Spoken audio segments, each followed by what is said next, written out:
फिर कहते नहीं नहीं ऐसा नहीं हो सकता, प्रभु मेरी उपेक्षा कदापि नहीं करेंगे, क्योंकि वो तो भक्त वांछा कल्प तरु है, भक्त के मनोरथ कल्प द्रुम की तरह पूर्ण करते हैं, कल्प वृक्ष के समान। मुझे विश्वास है उनका दर्शन मुझे अवश्य मिलेगा। ओहो देखो देखो शुभ शकुन हो गया, ये मृगों का झुंड मेरी दाहिनी तरफ से दौड़ता भागता चला गया, शुभ संकेत मिला है, मुझे प्रभु का दर्शन निश्चित होगा। कैसा होगा उनका श्रीअंग, मैंने तो आज तक सुना है, देखा तो कभी नहीं। बड़े विशाल मछली जैसे उनके नेत्र होंगे, विशाल ललाट होगा, रसगुल्ला जैसे गाल होंगे, तोता के चोंच के समान सुंदर नासिका होगी, बिंबा फल के समान लाल लाल अधर ओष्ठ होंगे। कल्पनाओं में खो गए श्री अक्रूर जी। द्रक्ष्यामि नूनम सुकपोलनासिकम स्मितावलोकारुणकंजलोचनम मुखम मुकुंदस्य गुडालकाव्रतम प्रदक्षिणम में प्रचरन्ति वै मृगा। इन मृगों का झुंड जो दाहिनी तरफ से जा रहा है, ये मुझे विश्वास दिला रहा है, संकेत दे रहा है कि मुझे निश्चित दर्शन मिलेगा। समाधि लग जाती है आनंद में, भगवान के ध्यान में। अब घोड़े तो तब चलेंगे जब उन्हें कोई चलावेगा, हाँकेगा। घोड़े भी शांत खड़े हो जाते हैं। अक्रूर जी समाधि लगाए रथ में बैठ गए।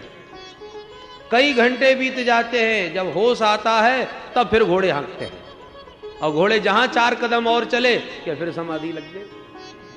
परिणाम स्वरूप शाम को पहुंच पाए। रथेन गोकुलम प्राप्तः सूर्यश्चास्त गिरिम नृप। परीक्षित सूर्यास्त हो गया वृंदावन में पहुंचते पहुंचते, जबकि मथुरा से वृंदावन में कोई पैदल भी जावे तो 2 घंटे से ज्यादा ना लगे, और ये रथ में इतना समय लगा जी। शाम का वक्त था, गोचारण करके गोविंद वापस आए थे।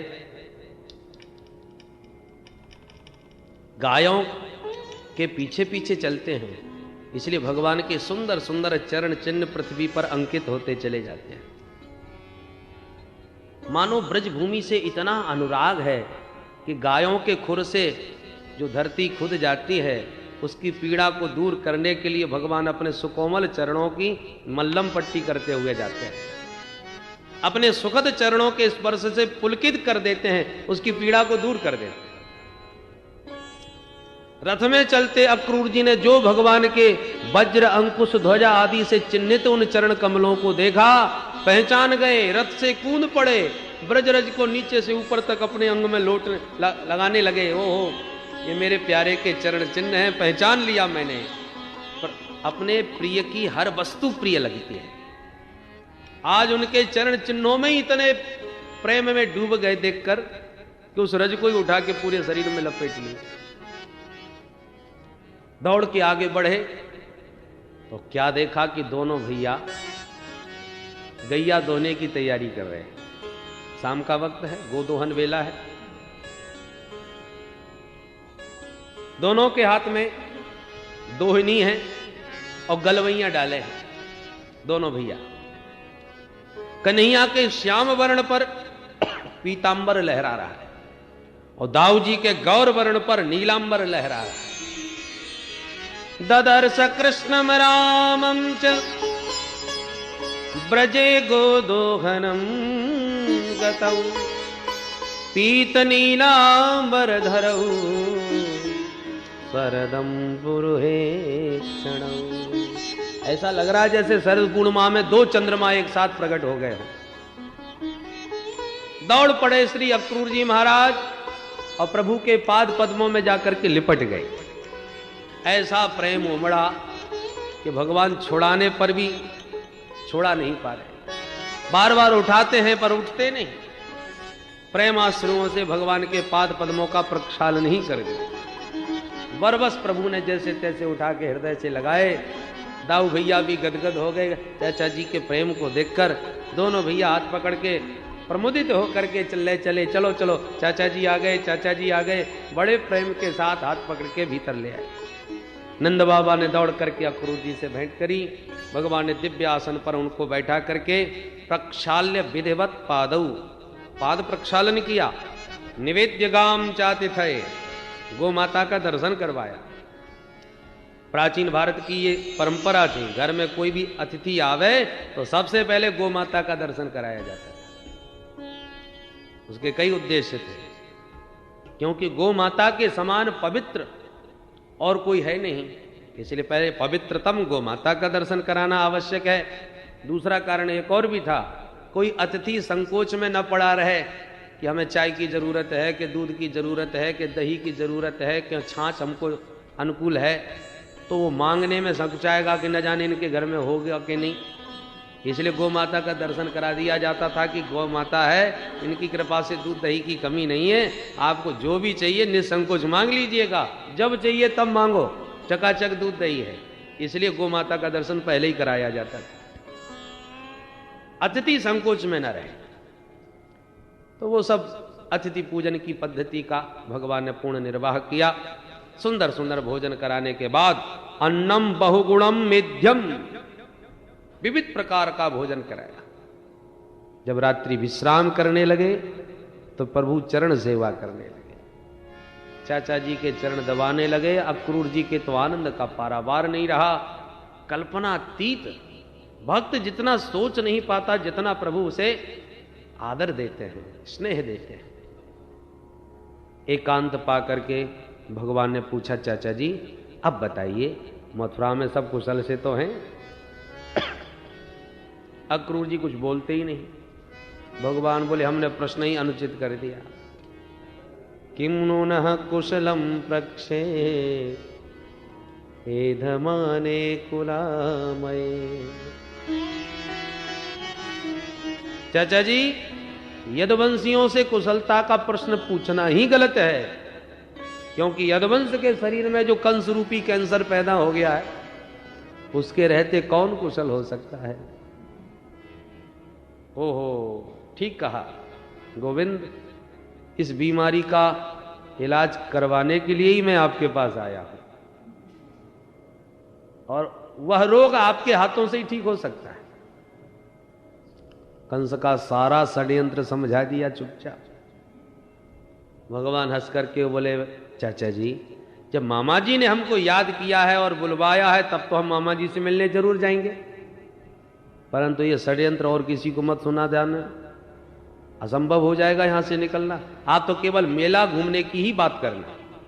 यूं समझा करके भगवान नंद बाबा के पास आए। बाबा बाबा, हम तो मथुरा को मेला देखेंगे। नंद बाबा ने अक्रूर जी से भेंट करी और कहा, भैया अक्रूर, मैं कन्हैया को अकेलो तो भेजवे बार होना है, या को मेला दिखानो है तो या के संग में मैं जरूर चलूंगा। ठीक है बाबा, आप चलो। नंद बाबा बोले, ठीक है, मेला भी घूम आएंगे और कंस को कर भी देते आएंगे। नंद बाबा ने तो पूरे वृंदावन में दुहाई लगा दी, जो मथुरा को मेला देखबो चाहे सवेरे तैयार रह जाए। गली गली में सबको सूचना पहुंचा। जहां गोपियों के कान में यह समाचार पड़ा कि गोविंद मथुरा प्रस्थान कर रहे हैं कल प्रातःकाल, सब गोपियों की नींद भाग गई। जिनके दर्शन में पलक गिरने का व्यवधान भी गोपियों को असहनीय हो जाता, वो उनके जाने की बात सुनकर के कैसे रह पाती। सब गोपियां घर द्वार छोड़ करके इकट्ठी हो गई। सखी तूने सुना? बोले हाँ हाँ, वही तो मैं चर्चा करने तेरे पास आ रही थी। अब क्या होगा? एक बोली, वही होगा जो विधाता ने हमारे प्रारब्ध में लिख दिया होगा। सब गोपियां विधाता को गालियां देने लगी। ये विधाता बड़ा क्रूर है, चाहे जैसी कलम चला देता है। इसका स्वभाव तो बिल्कुल बच्चों जैसा है बहन। छोटे छोटे बच्चे गंगा जी की रेती में बैठ करके बढ़िया बढ़िया घर बनाते हैं, घंटों तक बनाते हैं, और बनाते बनाते खेलते खेलते जब मन भर जाए तो एक एक लात मार के तुरंत फोड़ देते हैं। खिलौने बनाते हैं तो फोड़ देते हैं। उन्हें बनाने में भी आनंद आता है, फोड़ने में भी आनंद आता है। ये विधाता भी हम सबको खिलौना बना के ही खेल रहा है।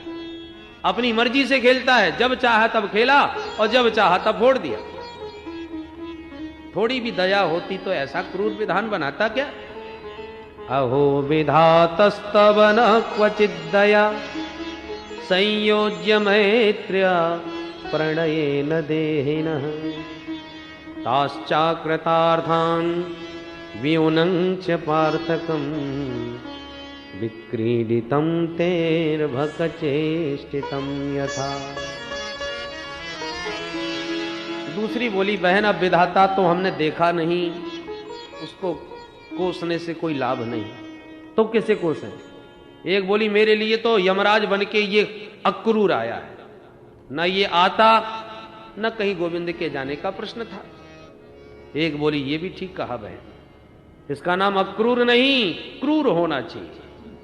सारे ब्रजमंडल की दो आंखें हैं, कृष्ण और बलराम, और दोनों को निकाल करके ले जाएगा, इससे बड़ा क्रूर कर्म और क्या हो सकता है?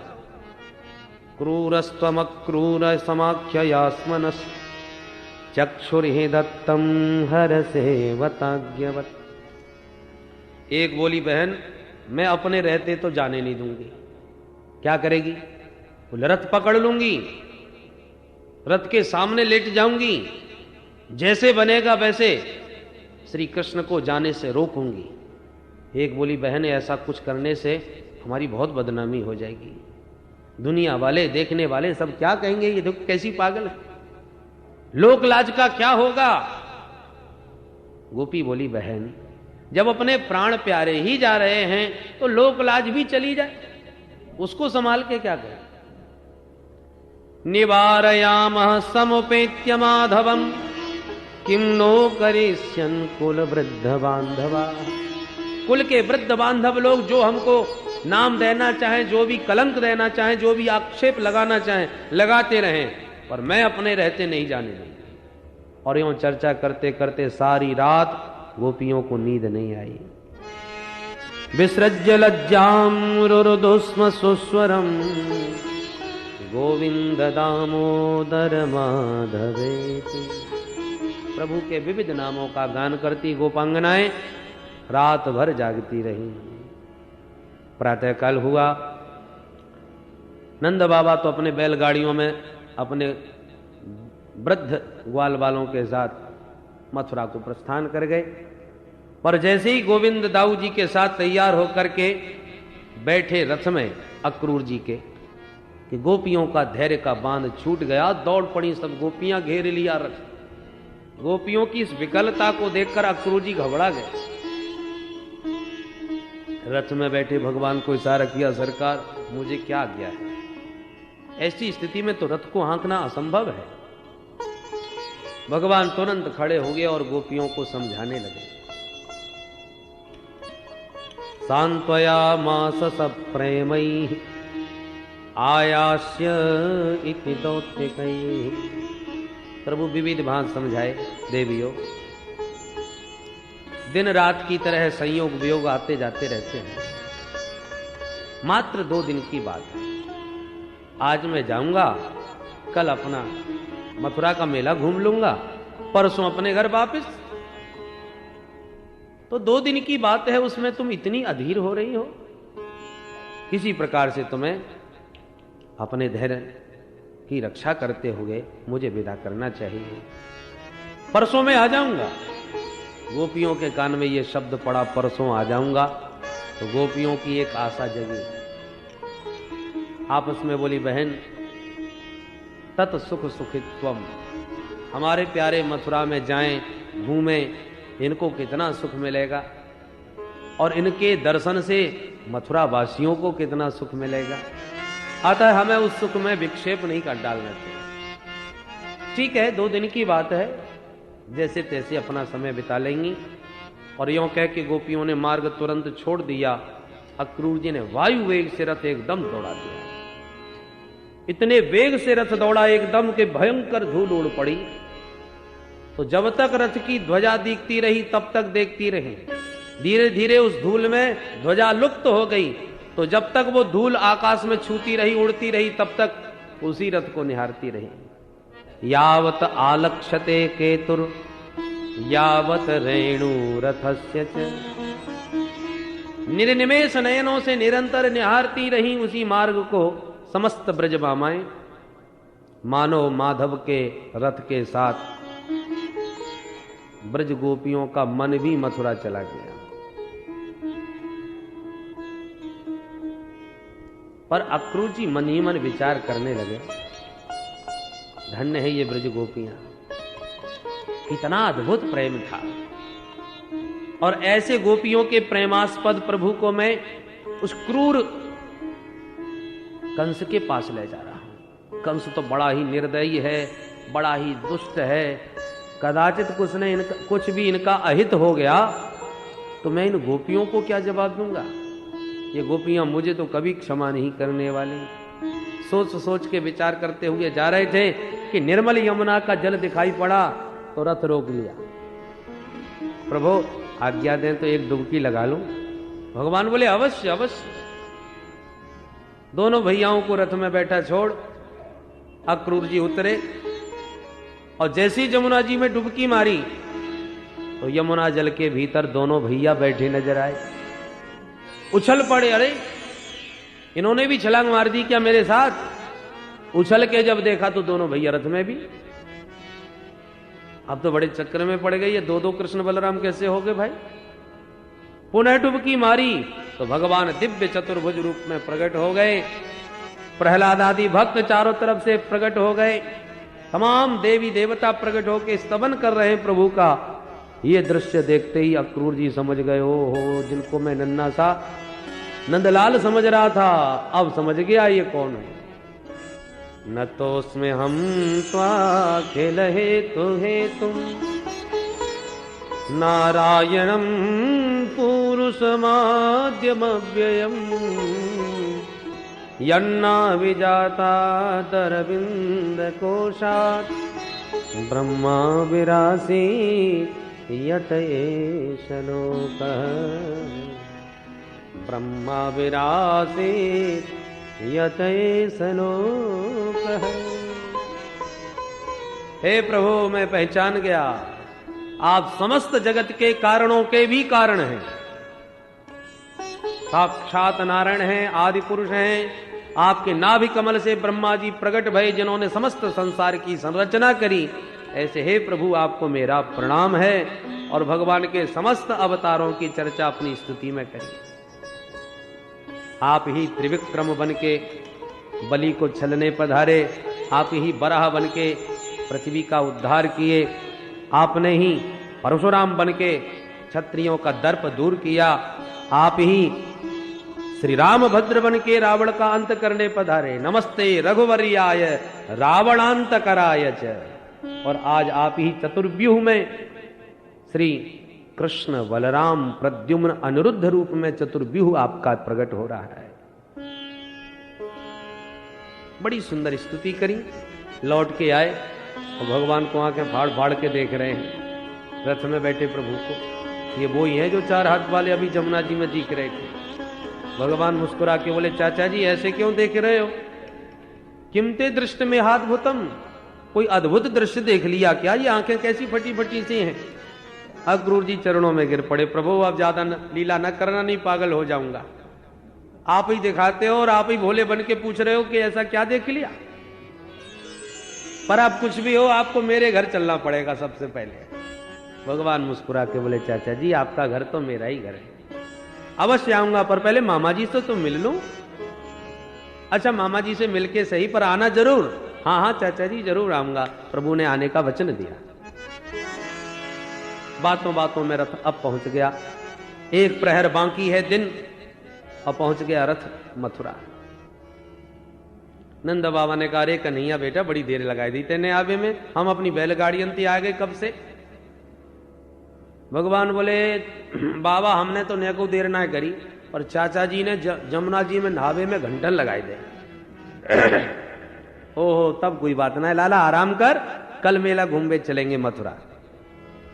भगवान बोले बाबा अभी तो एक पहर बाकी है, आप आज्ञा करो तो कछु आज घूमे आए, बाकी को कल आपके साथ घूम लेंगे।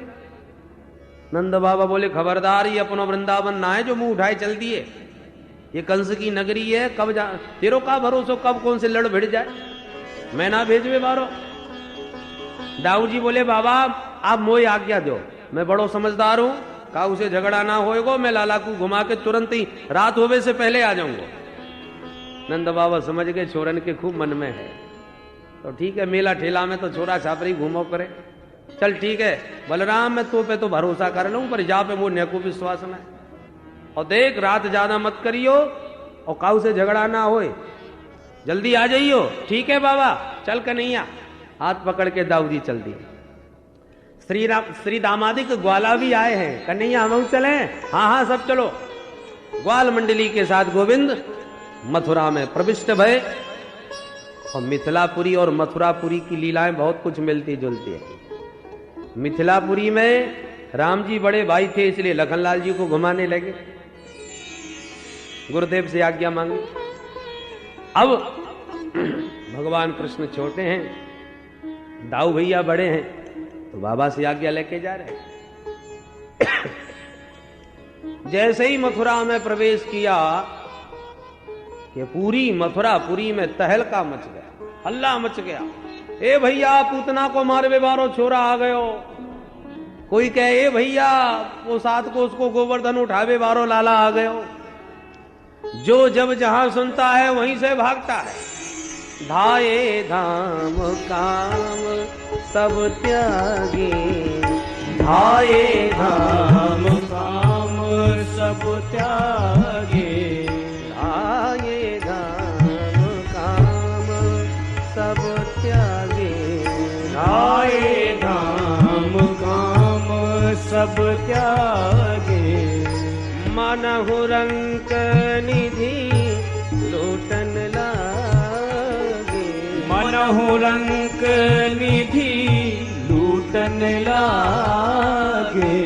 आगे धाम काम सब त्यागे, आगे धाम काम। सब अपने गृह कार्यों को छोड़ छोड़ के भाग रहे हैं। अरे सखी चलो चलो देखें देखें वो छोरा कैसे है, बड़ो नाम सुन रखो है। सब पागलों की तरह भाग रहे हैं।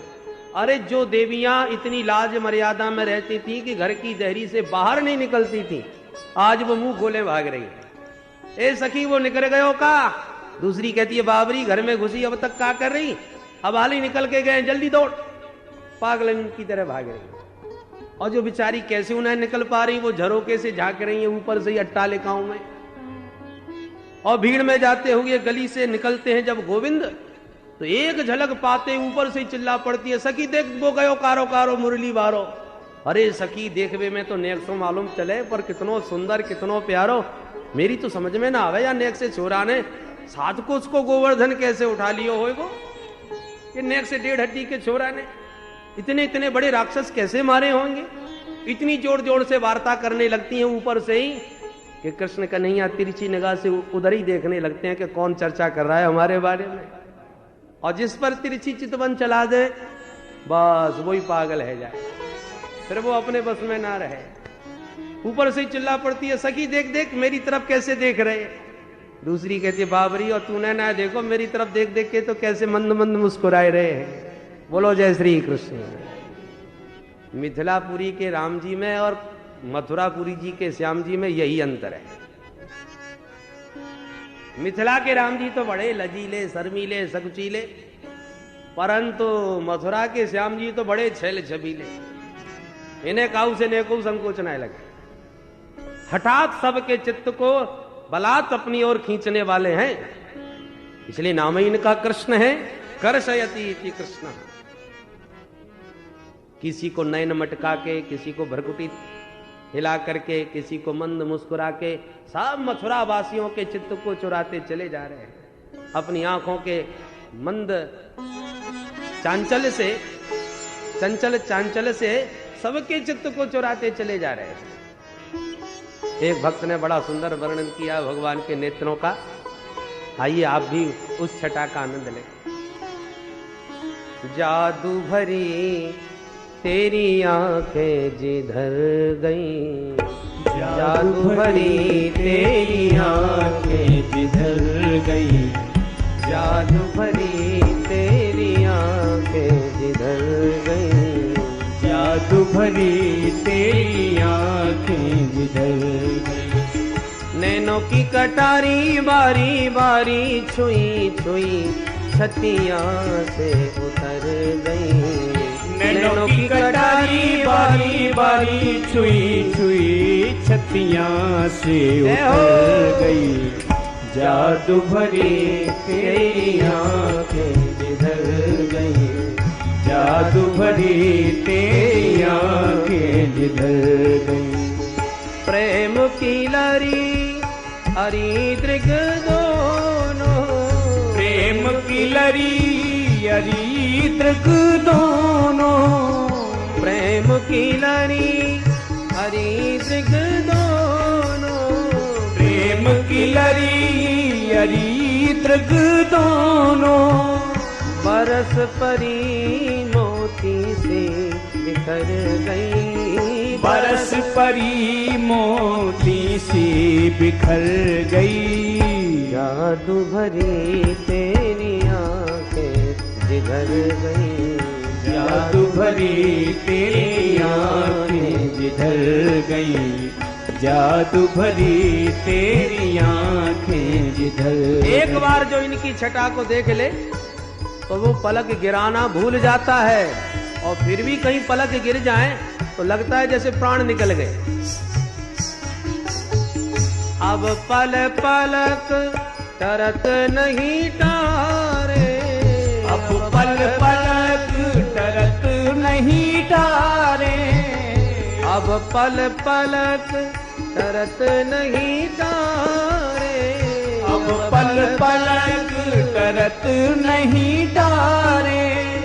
छिन छोरत जनू जान कर गई, छिन छोरत जानू जान निकल गई, जादू भरी तेरी आंखें जिधर गई, जादू भरी तेरी आंखें जिधर गई, जादू भरी तेरी आंखें जिधर गई। जैसे एक जादूगर अपनी माया जाल विद्या से सबके नेत्रों को बांध लेता है, अपने वश में कर लेता है, ऐसी अपने नेत्रों की पिटारी खोलकर सब जीवों को अपने वश में कर लेते हैं, सबको मोहित कर लेते हैं। नैनों की कटारी बारी बारी पलकन मारी, नैनों की कटारी बारी बारी पलकन मारी, नैनों की कटारी बारी बारी पलकन मारी, नैनों की कटारी बारी बारी पलकन मारी, जादू की पिटारी दृग छुई मुई कर गई, जादू की पिटारी दृग छुई मुई कर गई, जादू भरी तेरी आंखें जिधर गई, जादू भरी तेरी आंखें जिधर गई, जादू भरी तेरी आंखें जिधर गई। जैसे चंद्रमा के उदय होने पर एक कुमुदनी विकसित हो जाती है, जैसे सूर्य के उदय होने पर कमलिनी खिलकर रस और पराग से भरपूर हो उठती है, ऐसे गोविंद के मुख चंद्र का दर्शन करते ही भक्तों का हृदय सुमन विकसित हो जाता है, उसमें गोविंद का प्रेम पराग की तरह परिपूर्ण हो उठता है।